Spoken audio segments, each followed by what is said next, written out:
una producción de Discovery Channel.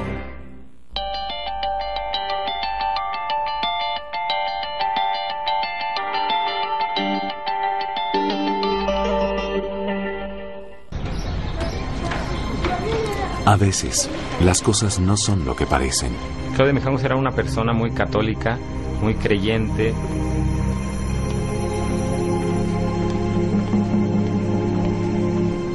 A veces, la mente nos juega malas pasadas. Sus víctimas son numerosas. Tomar el camino de su casa es tomar el camino de la muerte. A veces, de la cordura a la locura, solo hay un paso. Fue sangre, sangre y más sangre.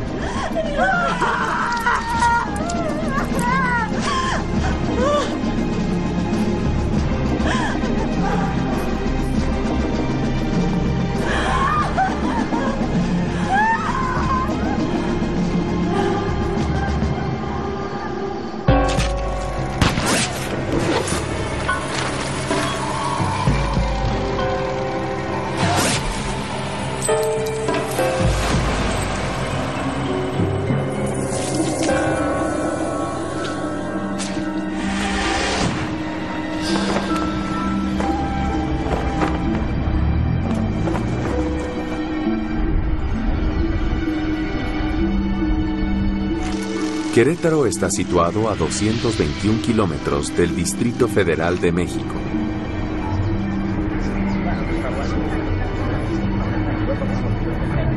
Querétaro es una ciudad muy tranquila, una ciudad muy pequeña, una ciudad en la que la mayoría de la gente se conocía y sabías exactamente a qué se dedicaba o de dónde era. La sociedad está muy arraigada en la cuestión religiosa. Es una sociedad en la que ellos viven mucho el catolicismo. Por la cercanía de Querétaro al DF y buscando una mejor calidad de vida, muchas familias jóvenes deciden radicarse en esta ciudad en los 80.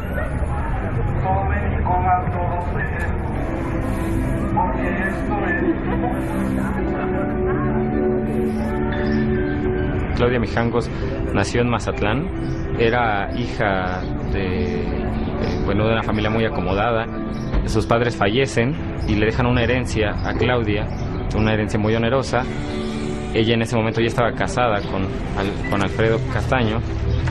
Ya llegan con 3 hijos, que es Claudia, Ana Belén y Alfredo, de 11, 9 y 6 años.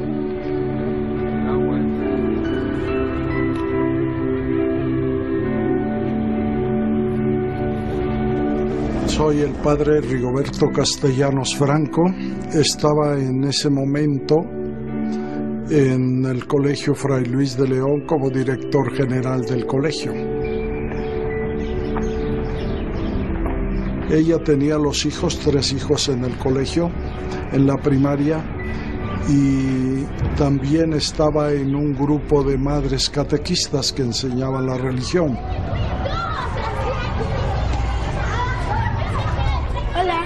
Hola. Oye, ¿quieres venir a dormir a mi casa el domingo? Pues le tengo que preguntar a mi mamá. Bueno. Se comportaba como una madre cariñosa con sus hijos, tranquila y normal, o sea, no se notaba ninguna cosa anormal en ella a simple vista.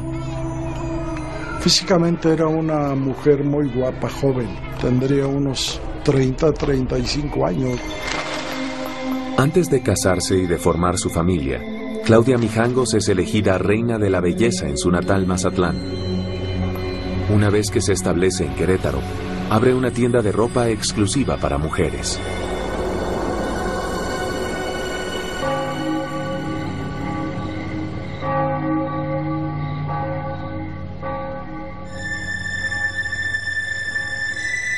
Claudia Mijangos era una persona muy católica, muy creyente, tanto que ella buscó pertenecer a esta escuela en la que iban sus hijos y dar clases de ética, de catecismo.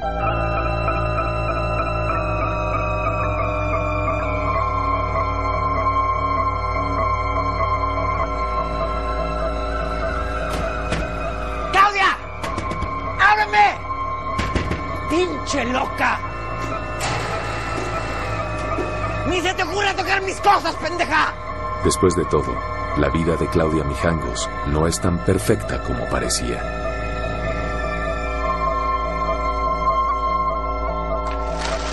A mí me tocó atender al señor Alfredo Castaño y a la señora Claudia Mijangos. Como terapeuta de pareja los atendí. Ellos tienen una lucha de poder, uno trata de imponerse al otro y ceder significa estar uno sometido al otro y por eso se niegan a ponerse en la posición de ceder. Se les sugirió que disolvieran su vínculo matrimonial y se separaran en un divorcio.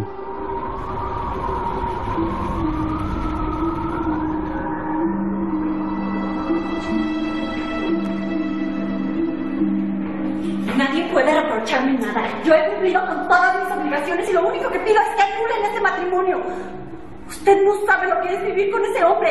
Piensa en mis hijos y en si algo... Pues ella estaba buscando la anulación de su matrimonio por la iglesia y en esas pláticas me di yo cuenta que se convertía en otra persona, o sea, ya no era ella normalmente. Usted no entiende nada.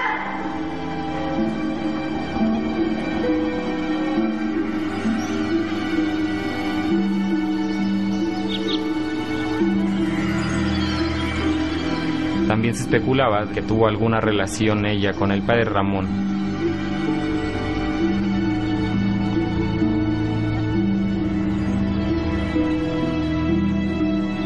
El padre Ramón era el encargado de la catequesis ahí en el colegio, en primaria.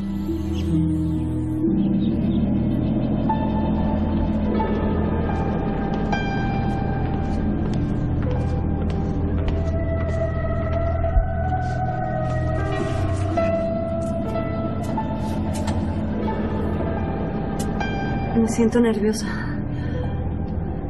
Intenté reconciliarme con mi marido, pero no puedo, no quiero estar con él. Él no me entiende. No me entiende como usted. Porque usted lo hace, ¿cierto? Yo sé que lo hace. El padre Ramón era un tipazo. Era un hombre de 1,90, ojos azules, un tipazo, ¿no? De verdad lo hago. ¿Ella estaba enamorada? Pues seguramente que sí. Ella lo seguía, ella lo buscaba. Él y yo hablamos mucho sobre todo. Le digo, yo te citaste con ella en la oficina. Y me dijo, no, yo no tengo miedo a la verdad.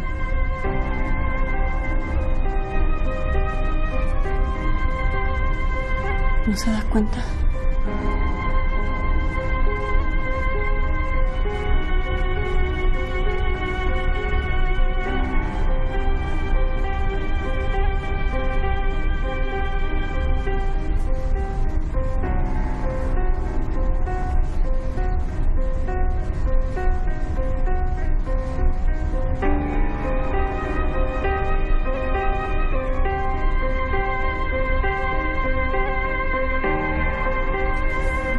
Usted no se da cuenta. Reza, Claudia. Ojalá encuentres la paz que estás buscando.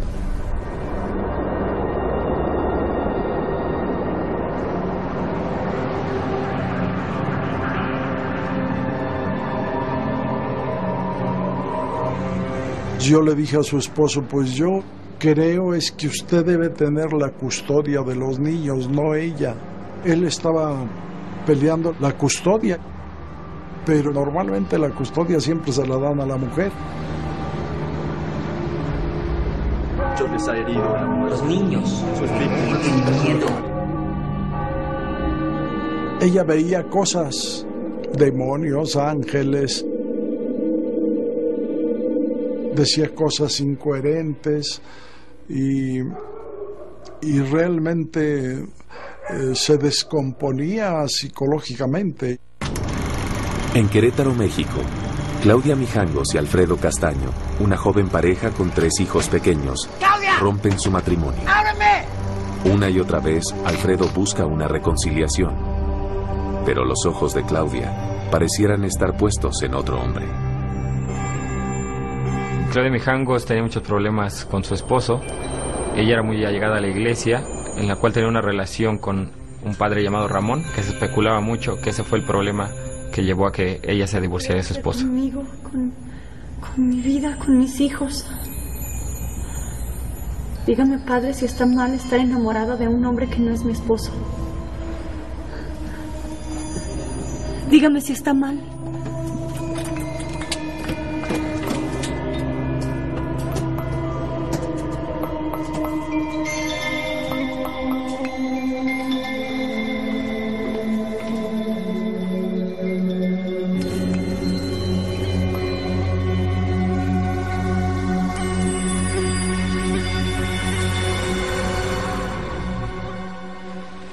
Mi nombre es Adriana Vilchis y yo fui la mejor amiga de Claudia María. Yo iba en el colegio Fray Luis de León y bueno, ella llegó de Mazatlán en tercero de primaria y ahí fue cuando la conocí. Siempre estábamos en actividades, en bailables, en clases de música, en clases de coro.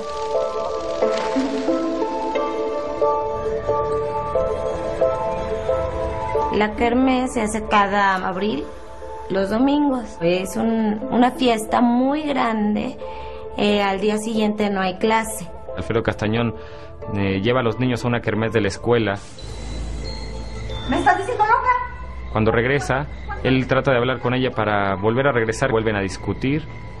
Claudia, hazlo por los niños. Ahora resulta que te importan mucho los niños. Pues no puedo. No puedo. Mi corazón le pertenece a alguien que está en un plano mucho más elevado que tú. Muchas parejas se separan en un divorcio y como siguen unidas emocionalmente, después siguen peleando por los hijos. Deberíamos ir todos juntos. Vamos a llevar a los niños con el doctor Flores. Vamos todos. ¿Me están haciendo loca? Yo los vi en el consultorio discutir violentamente, con gritos, iban alzando la voz ella, él, en forma simultánea se llegaban a ofender con palabras hirientes. Me voy a llevar a los niños ahorita. No, tú no te llevas a nadie de esta casa. ¡Lárgate! ¡Lárgate!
¿Usted se fijaría en mi padre?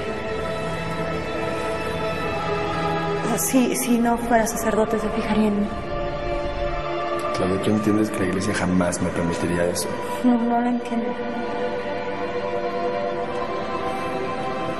Si las circunstancias fueran otras, la historia sería diferente.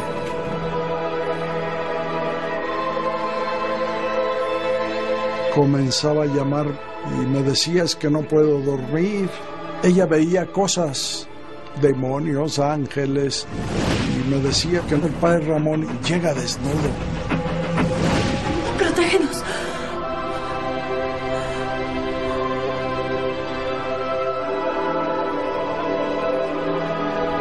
Préstame atención.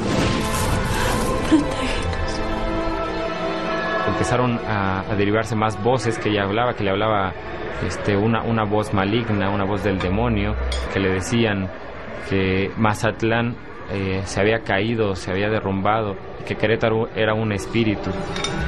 Entonces ella busca ayuda y le habla por teléfono a una amiga.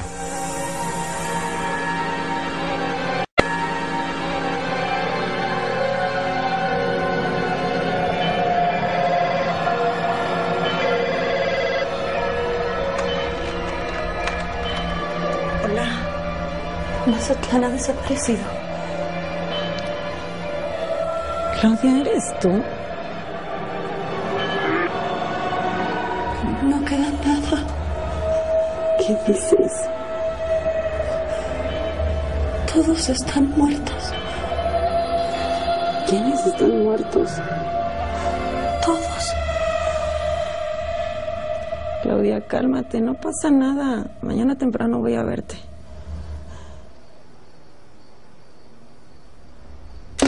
Claudia. Claudia.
Alrededor de las 8 de la mañana llega Verónica, la amiga a la que le había hablado Claudia, a las 4 de la mañana.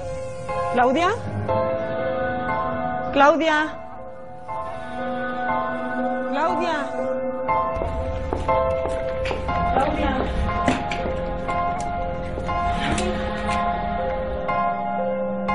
¿Claudia?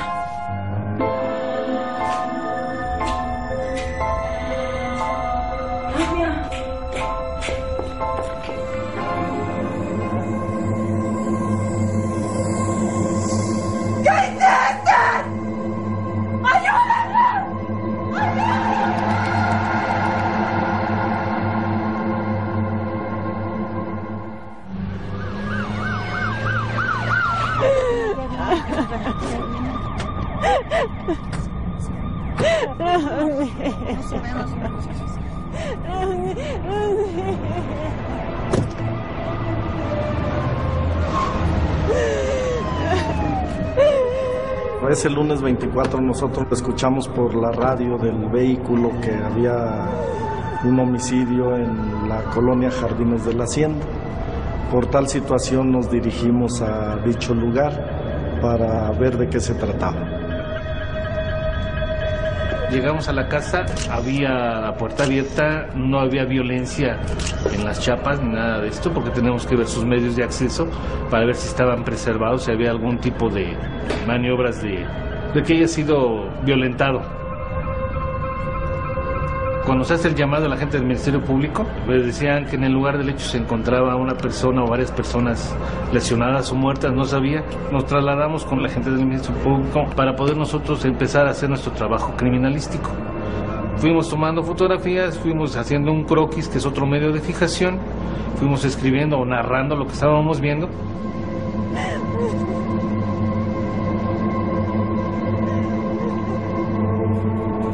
En la casa lo que me sorprendió, bueno, en primer lugar, ver una escena tan llena de sangre. Sí me impactó porque pues solo lo había visto en películas. Fue sangre, sangre y más sangre. Al momento que ingreso y ver sangre desde la parte baja de la casa y en la parte superior, en ese momento mi mente empieza a trabajar rápidamente para imaginar qué fue lo que pasó. Cuando nosotros llegamos a un lugar de hecho, tenemos que hacer ya una investigación en lo corto. Que pudo haber intervenido un tercero, por supuesto que lo tenemos que pensar. En ese momento no pensamos el quién, sino el cómo sucedieron los hechos. Tratamos de ver todos los elementos para ver qué desarrollo se fue presentando, para después poder reunir todos los elementos, todos los indicios y todas las evidencias para poder tratar de identificar, en primer lugar, a las víctimas y segundo, al victimario o victimarios en el caso que lo hubiera. Preguntábamos, bueno, ¿por dónde empezamos? Porque no sabíamos, por la gran cantidad de indicios, encontramos objetos volteados, que es lo que nos quiere decir que hubo algún tipo de intercambio defensivo en el lugar del hecho, entre varias personas o una sola persona.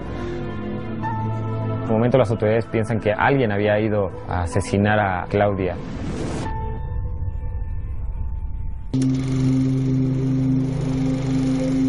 La habitual tranquilidad de Querétaro, México, es interrumpida violentamente a finales de abril de 1989.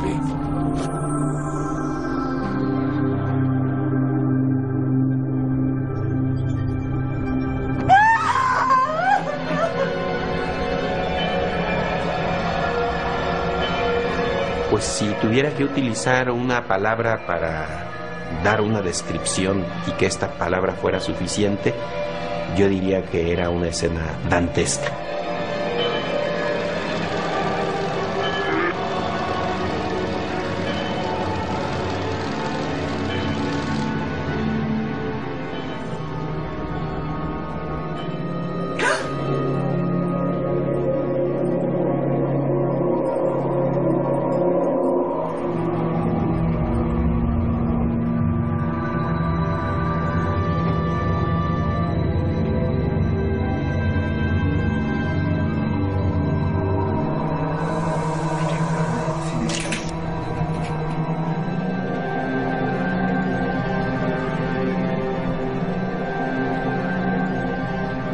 Vieron que tenía pulso carotidio, estaba viva y la transportaron y se la llevaron al Seguro Social.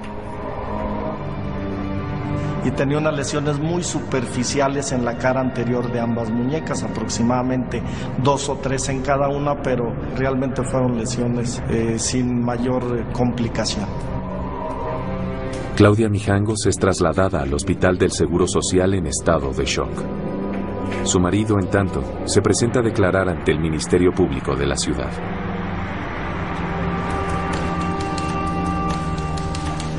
No sé, eran las 10. Me fui porque me corrió. El señor Alfredo Castaño se presentó para el desahogo de una diligencia de declaración ofrecida por el Ministerio Público.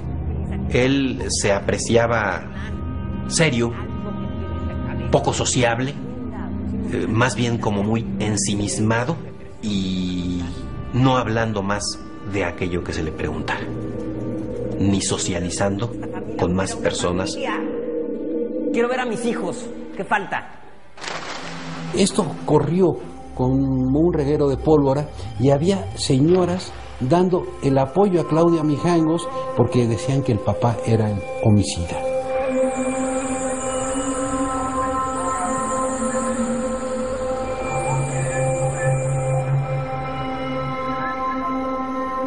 En el hecho que nos ocupa realmente es impresionante y es triste que las víctimas hayan sido niños. Pero uno, en calidad de investigador, tiene que hacer a un lado la sensibilidad, no enfriarse, no ser indiferente, pero sí tratar de establecer todos los elementos que permitan identificar al agresor.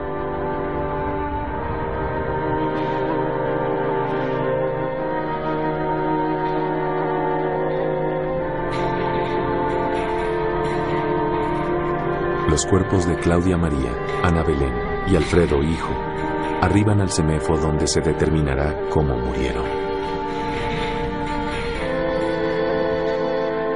La causa de la muerte de los 3 menores es lo que nosotros llamamos un choque hipovolémico por pérdida de sangre.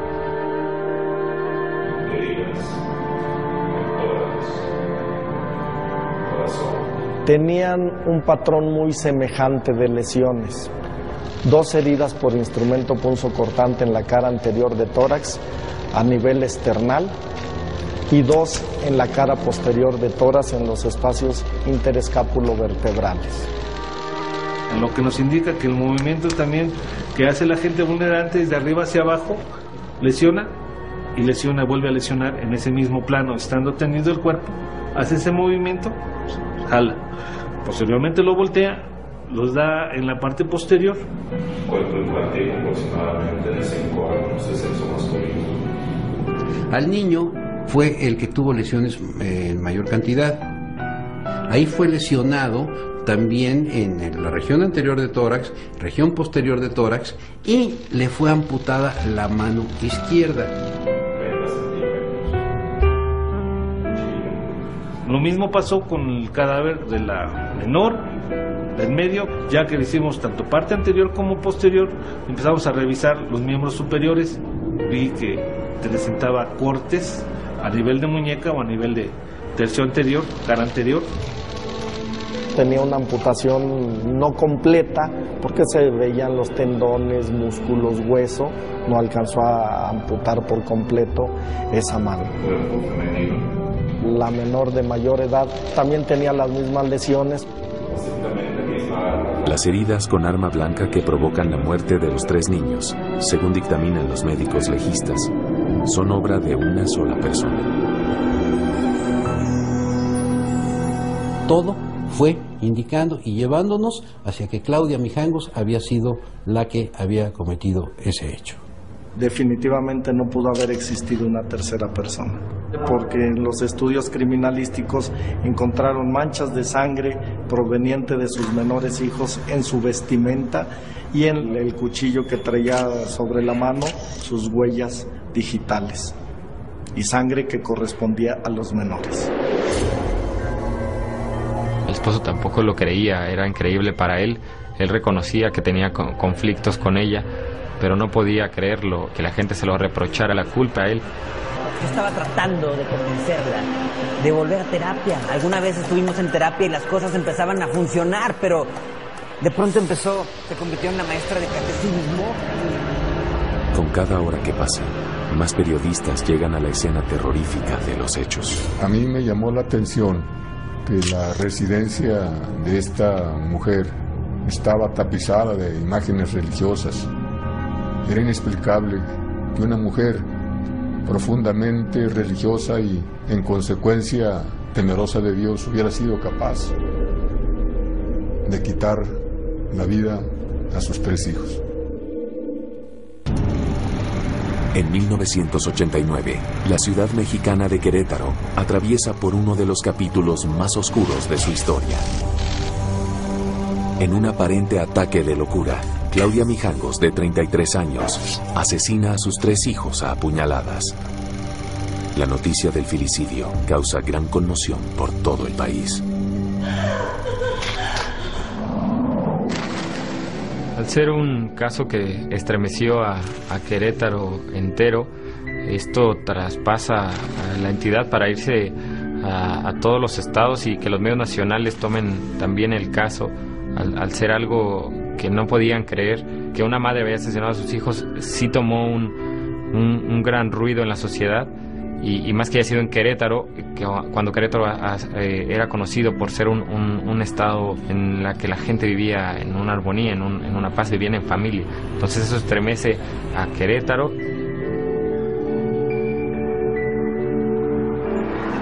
Lo que pasó en la escuela cuando nos enteramos de este suceso fue una conmoción muy grande. Hubo muchísimo llanto, histeria, llantos muy muy fuertes, y como empezaron a circular los periódicos, las imágenes eran demasiado explícitas, no dejaban nada a la imaginación, no dejaban nada a la imaginación.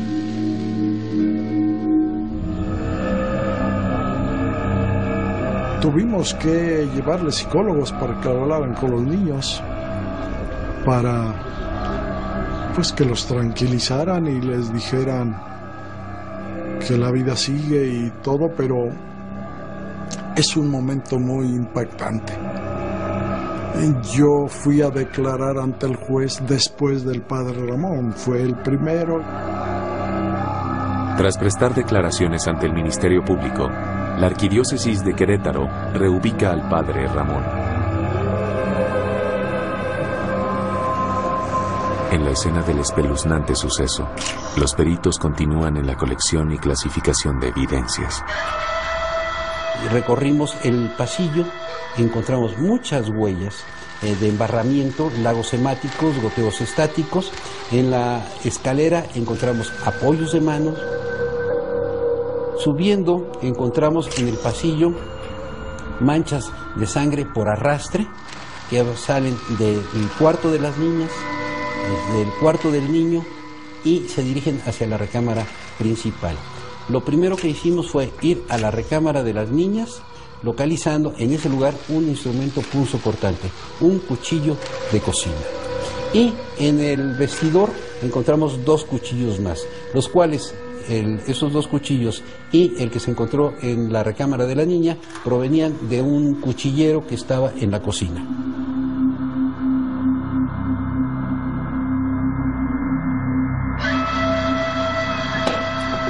Pensamos que por lo menos habría de unos 6, 8, 9 litros de sangre esparcidos en todo lo que fueron habitaciones, en todo lo que fue la planta baja. Recibo yo la orden del procurador también para acudir al Seguro Social para entrevistar a Claudia Mijangos. ¿Y cuál sería mi sorpresa? Ya los periodistas habían tomado fotografías de Claudia Mijangos. Estaba sedada y estaba amarrada a la cama. Una vez que Claudia Mijangos da señales de recuperar la conciencia, los agentes del Ministerio Público dan inicio a los interrogatorios. Ella estaba incoherente. Ella no daba todavía respuestas coherentes. Pasaron un momento cuando comenzaba a angustiarse precisamente para ir a recoger a sus hijos, que decía que estaban en la escuela y que lo estaban esperando. Le pregunté que si sabía por qué estaba en el seguro. Me dijo, pues quiero suponer que estoy enferma. ¿Dónde están sus hijos ahora? Están dormidos, están en sus camas. Yo los tengo que despertar. Yo les tengo que hacer su desayuno. No me hablen todos al mismo tiempo. No me hablen todos al mismo tiempo. ¿Cómo mató a sus hijos?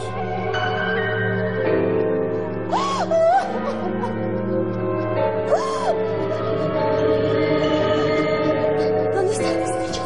¿Dónde están mis niños? ¿Dónde están mis niños?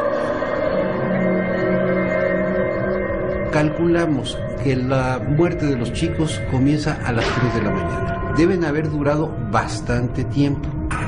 Ellos nos separan.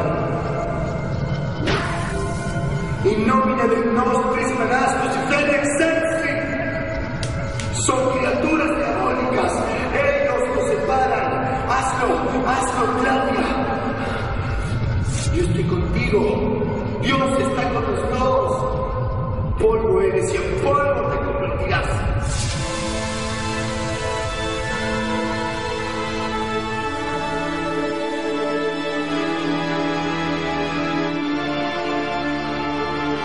Criminalísticamente se estableció que primeramente a quien ataca y lesiona es al menor de 6 años de edad. Lo puse boca abajo. No quería que me viera. No, mamá. No quería.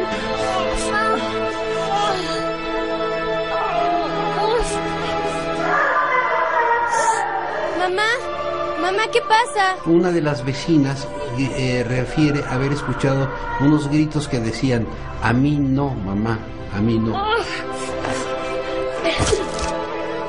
Ella escuchó, cuando se empezaron a suscitar los hechos, se levantó. ¡Mamá, qué estás haciendo! Y fue cuando le empezaron a causar las lesiones y ella ya con las lesiones en tórax, por eso el sangrado tan importante que había en la sala, comedor y escaleras.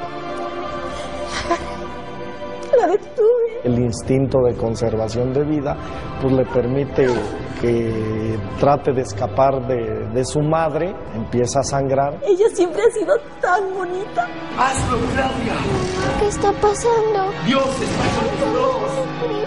El tercero y último en el orden de sucesión fue la niña intermedia de 9 años. Este no es un lugar para niñas como tú. ¿Pero qué pasó, mamá? Te voy a llevar con tus hermanos. ¿A dónde? Ven. Ven. Estaba sentada, inmóvil. La veía.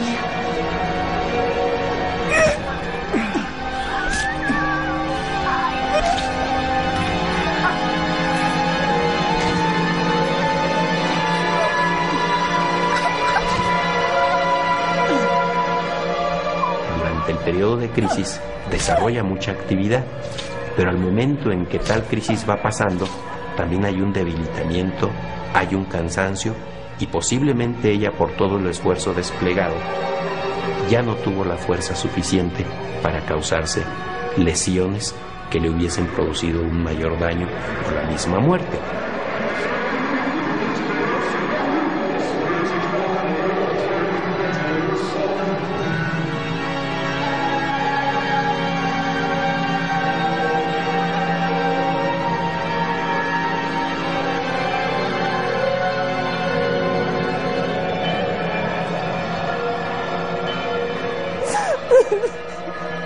¿Dónde están mis niños? Denme las llaves de mi carro, me quiero ir a mi casa. Denme las llaves de mi carro, me quiero ir a mi casa. En mi experiencia he tenido diferentes casos, homicidios con un grado de sadismo importante, pero este caso en particular me quedó grabado como una escena de terror porque solo lo había visto en películas.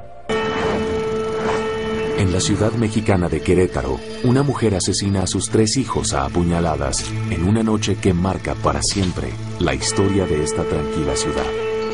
Después de hacer la reconstrucción del filicidio, el Ministerio Público se dispone a determinar si Claudia Mijangos estaba en su sano juicio cuando cometió los asesinatos. Ya, denme las llaves de mi carro, ya no... La sociedad en sí quería que Claudia Mijangos fuera sentenciada.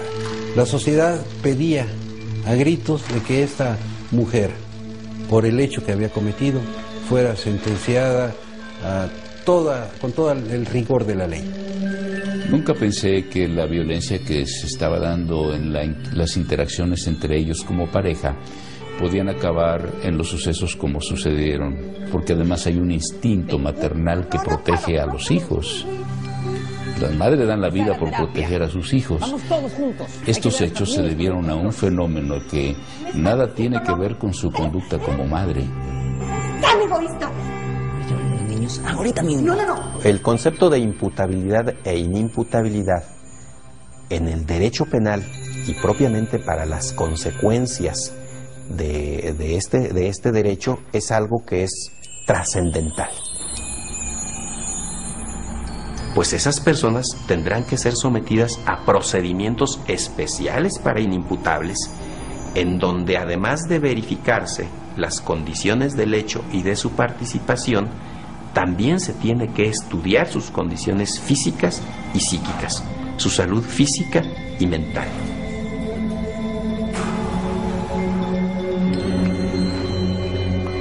Mi intervención en el caso fue a instancias del gobierno del estado. Ellos fueron los que me llamaron como médico psiquiatra y la empezamos a observar a la persona.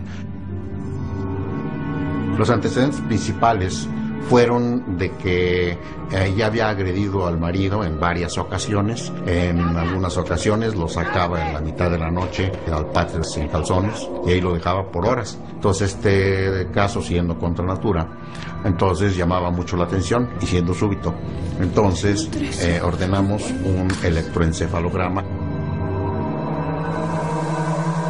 Y en el electroencefalograma encontramos una epilepsia del lóbulo temporal. Que se mete dentro de mi cabeza. El lóbulo temporal es aquella estructura que tiene el lóbulo de la ínsula Y ahí está el sistema límbico. El sistema límbico es el que controla todas las emociones. Si hay descargas anormales, puede haber cambios de humor. Hay un periodo en donde el individuo pierde la noción de la realidad, pero hace comportamientos complejos, como por ejemplo el perseguir a los hijos y matarlos. Ella se sentía que era perseguida, entonces vemos que tenía esquizofrenia y depresión, o sea, síndrome esquizoafectivo, pero residual a la lesión cerebral que tenía. Sí se pudo determinar que en ese momento no estaba en sus cabales. Entonces, sí se declaró como inimputable.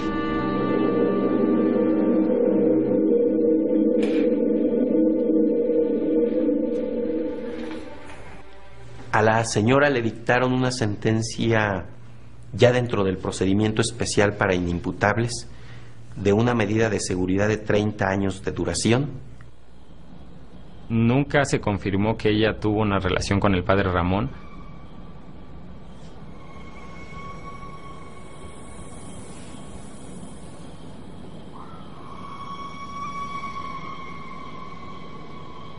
Estas son las mañanitas. El perdón de Dios es infinito. Además, yo creo que ella lo que hizo lo hizo sin darse cuenta, o sea, en plena conciencia.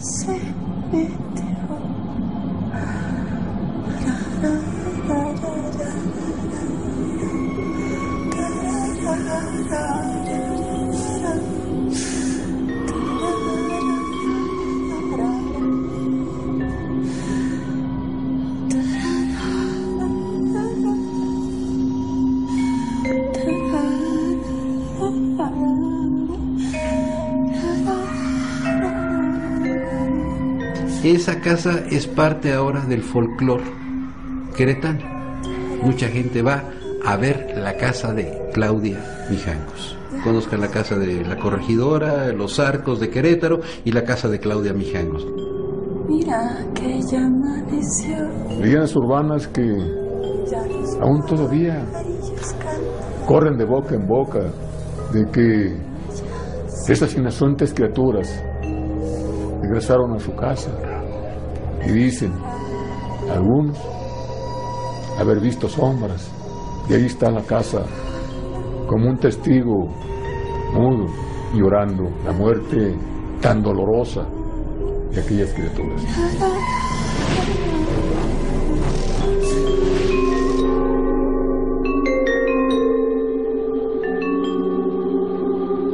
El que me aborrece a mí, también a mi padre aborrece.